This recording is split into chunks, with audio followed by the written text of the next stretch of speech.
Hey there, and welcome to another episode of your favorite libertarian. Today's episode, we're going to be doing a bit of a showdown between these two bags. We've got the Savior Equipment Specialist Covert Bag, 30-inch variety, and we have the 20-liter LVM4 bag by 511. One thing I noticed right off the bat when comparing these two bags is that the Savior Equipment bag is much heavier than the 511. It's also much thicker because of a lot of the reasons that we'll get into later on in this video. I did a side-by-side just so you could see it, but both of these bags come in the same lengths. I just so happened to go from a 30-inch bag to a longer bag when moving to the 511.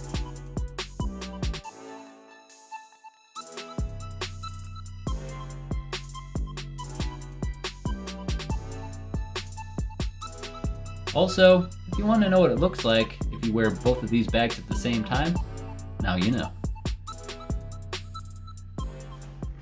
This bag, again, yes, is much heavier than the 511 bag, but there are several reasons for that. One is that this is not a one-gun bag, this is a two-gun bag. So you have a compartment here with a bunch of MOLLE and Velcro, so you can strap in another gun here or any other accessories. You have this thick padded divider to protect the other gun, and then you have a spot for another gun here with a removable and movable muzzle protector, that's what I'm going to call it, and a strap here for your buttstock brace, blah blah blah. All of this is heavily padded. Then in the front you have a big main compartment that has two giant mesh pockets and a ton of thick MOLLE for any MOLLE attachments that you might have. No Velcro here though. Then you have a secret compartment that has a little bit of Velcro in it, and then some Velcro on the inside to attach like secret holsters and stuff like that. And on the front top, you even have a little bit of organization here and stretchy material to stay organized for putting any other stuff in that you need quick access to. And that is why this weighs so much. I'll drop it now so you can hear how heavy it is. It's pretty heavy. In contrast, let's talk about the 511 bag. This is much lighter because there's a lot less going on. One of the things that is not doing is carrying two guns. It has a one gun compartment, and I'd say it's about a 7/8 zip as opposed to the clamshell design. So less zipper, less weight. Yes, there is actually a weight difference when you have less zipper. And then you have not much in the inside. The other one, you saw all this Velcro and MOLLE everywhere. This is all nylon on the inside, no Velcro to speak of, except for a little bit right here.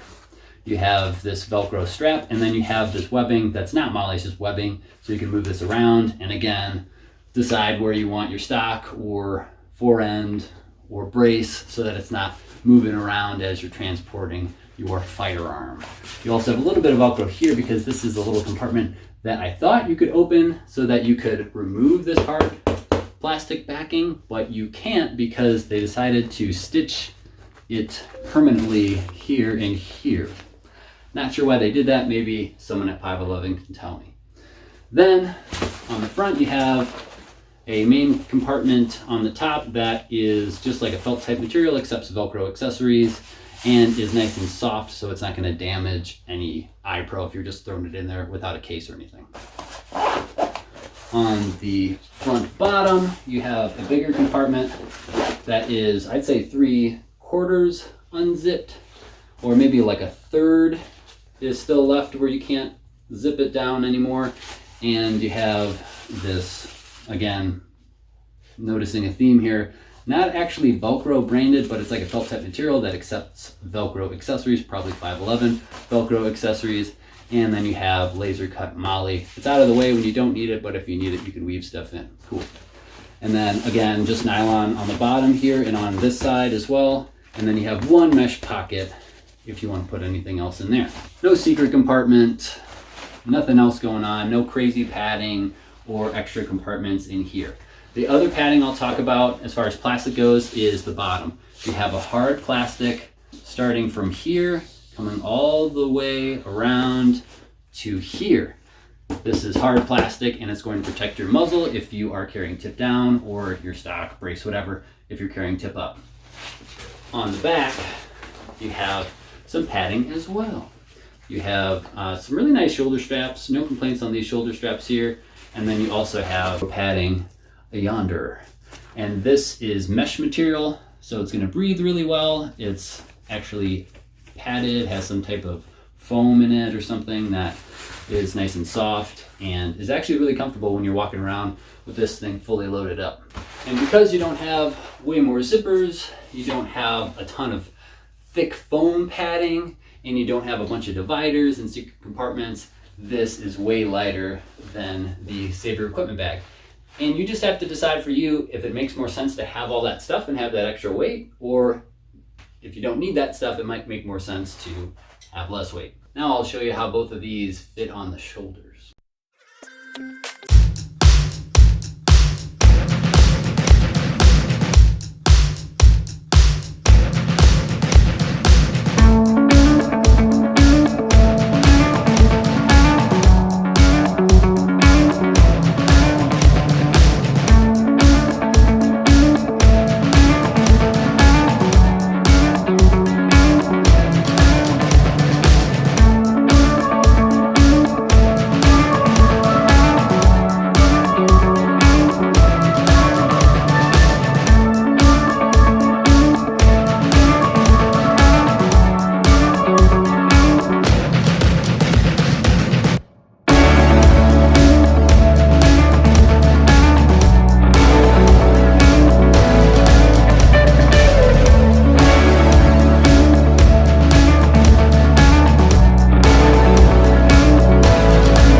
Let's see what we can put in this thing.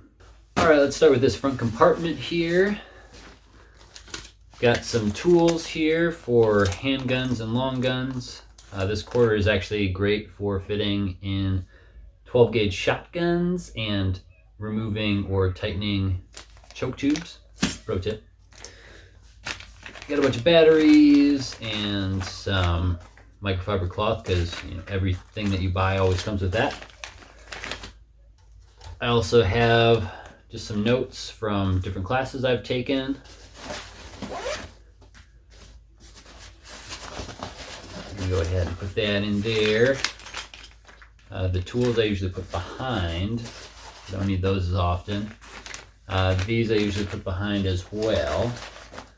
And then I also have one frangible 5.56 round, and I kept it because it was $19 for 20 rounds of this stuff, and I'm going to use this at some point. I also have a front sight tool that I'm borrowing from my friend Jake, which I will return at some point. Sorry, Jake. And that's pretty much all I want to put in there. So now we have this piece spoken for. I have a bunch of targets. I have 50-yard zeroing targets, some old targets, some black pieces of tape. I have some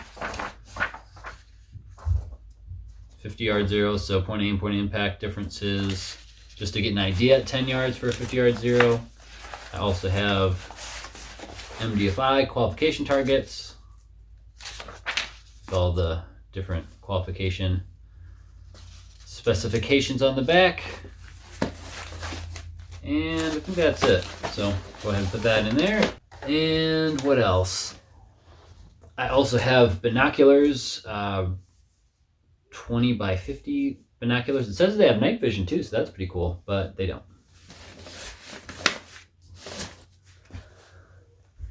I'm a YouTuber, so of course I can't go to the range without my tripod. And that's pretty much all I'm going to put in here, because in the body of the bag is where I'll usually put my mags if I have a shorter setup. But I mean, you could easily put a bunch of mags in here if you wanted without any issues. There's plenty of room. You could probably stack these 2 high, at least maybe 3 high, and just fill this entire compartment if you wanted to.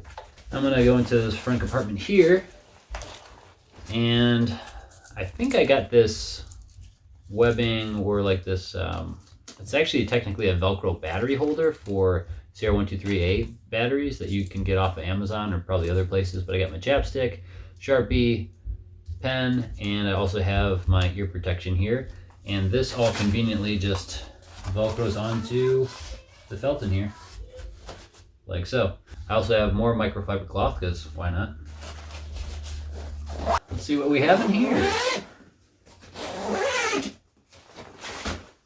Oh, so here with the brace all the way collapsed, I can actually fit a 10.5-inch AR pistol with a 30 round mag. And if I wanted to even have more room, I could take these mags out.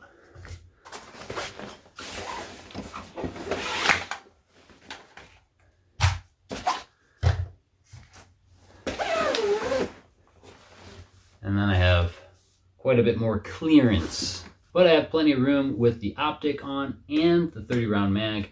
This is actually on a lower 1/3 mount, ScalarWorks mount. Full review on this, and full review on this, and full review on this. Whole series on this, actually, if you want to check that stuff out. But either way, this all fits. Plenty of up and down clearance and left and right clearance for you. As I'm sure it's probably going to come up, let me give you the skinny. This is a 10.5-inch AR pistol with the brace all the way collapsed, and I have about 7 inches from the end of the muzzle device to the top of the bag. If you wanted to put, let's say, a 7 or less inch suppressor on this, you'd have the clearance to do so. Or let's say you had a 14.5 with the stock all the way collapsed, take 4 inches out from here, provided you have the same muzzle device on yours. 1, 2, 3, 4. And you have about 3 inches of clearance with the stock all the way collapsed, or you're right up flush to the top of this bag with a 14.5 with the stock not collapsed at all. You're welcome. So who do you think won this battle? Let me know in the comment section below. For me, it's gonna have to be the 511 bag. That's right, it's my favorite color, green, which you can't get on the website anymore, it looks like.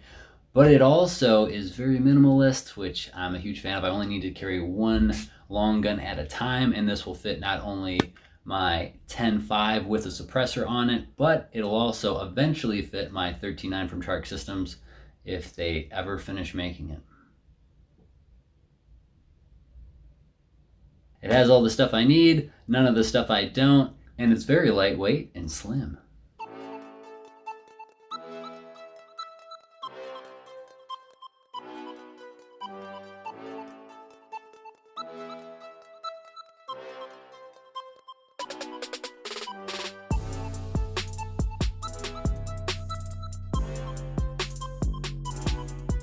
Well, that's gonna do it for me and my quick comparison of the LV M4 20 liter by 511 and the Savior Equipment Covert Specialist bag in the 30-inch variety. If you have any questions, leave them in the comment section below. If you like this video, I appreciate that like. And if you have not yet subscribed to the channel, what are you waiting for? It's free, just subscribe.